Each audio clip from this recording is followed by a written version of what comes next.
पालकमंत्र्यांची pharmacy कुठे madam मागणार नाही, पण पालकमंत्र्यांची चूक पत्रात घ्यावी.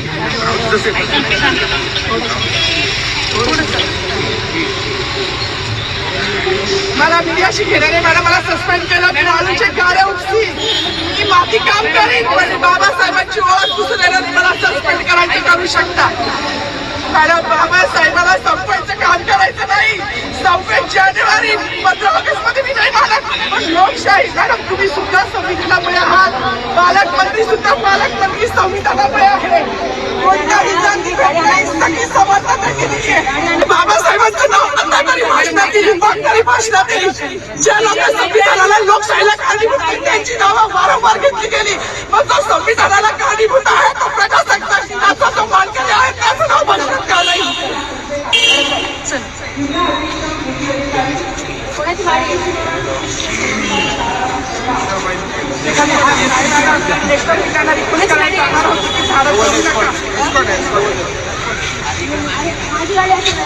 Everyone, please follow, like, share, comment and subscribe the Samyak Kranti channel. Thank you.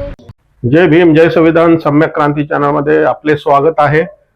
आज 77वा प्रजासत्ताक दिन आणि हा जो प्रजासत्ताक आहे तो प्रजासत्ताक डॉक्टर बाबासाहेब आंबेडकरांमुळे, संविधानामुळे, लोकशाहीमुळे गणतंत्र दिवस आपण या ठिकाणी साजरा करतो.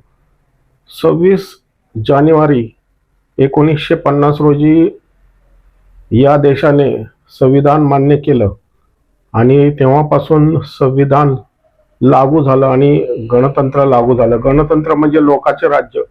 या दिवशी नाशिक येथे मंत्री गिरीश महाजन यांनी डॉक्टर बाबासाहेब आंबेडकरांचं नाव त्यांच्या भाषणात न घेतल्यामुळे तेथील वन विभागाचे अधिकारी माधवी मनोहर जाधव यांनी आक्षेप घेतला. या भीमाच्या कन्या रणरागिणी यांनी आक्षेप घेतला आणि जाणीव करून दिली की बाबासाहेबांमुळे हा देश चालतो आणि बाबासाहेबांमुळे महिला मंत्री झालेले आहेत आणि अधिकारी झालेले आहेत. समोरच्या अधिकारी महिला अधिकारीला सुद्धा त्यांनी ही जाणीव करून दिली. पाहूया नेमकं काय घडलं.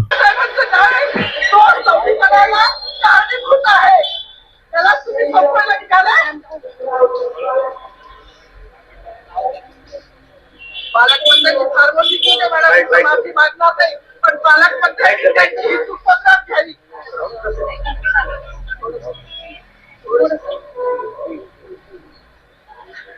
मला मीडियाशी घेणारे मॅडम मला सस्पेंड केलं, मी आलूचे गाड्या उपसी मी माती काम करेन, पण बाबासाहेबांची ओळख पुसण्याने मला सस्पेंड करायचं करू शकता.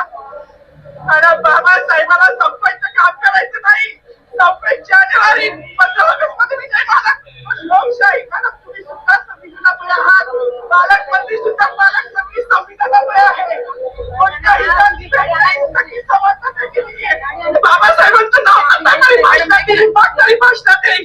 ज्या लोक संविधानाला लोकशाहीला कारणीभूत आहेत त्यांची नावं वारंवार घेतली गेली, मग जो संविधानाला कारणीभूत आहे तो प्रजासत्ताकाचा जो मानकरी आहे त्याचं नाव भाषणात का नाही.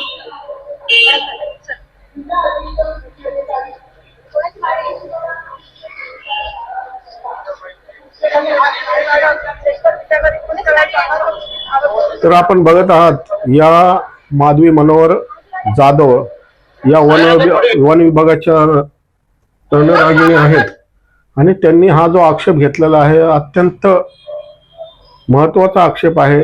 कारण बाबासाहेबांनी आपल्याला संविधान दिलेलं आहे. फार कमी महिला आहेत ज्या सरकारी नोकरीवर असताना या ठिकाणी अशा प्रकारे आक्षेप घेतात.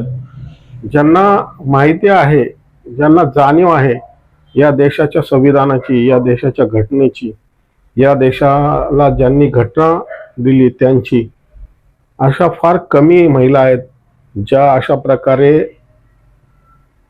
निडरपणे कर्तव्याची जाणीव करून देतात. त्यांना मनापासून क्रांतिकारी जय भीम आणि सल्यूट आहे. कृपया व्हिडिओ जास्तीत जास्त लाईक करा, कमेंट करा, शेअर करा आणि चॅनलचे सबस्क्रायबर नसाल तर चॅनलचे सबस्क्रायबर व्हा अशी मी आपणाला विनंती करतो. चॅनलचे धम्म बांधव अशी आपणाला विनंती करतो आणि थांबतो. जय भीम.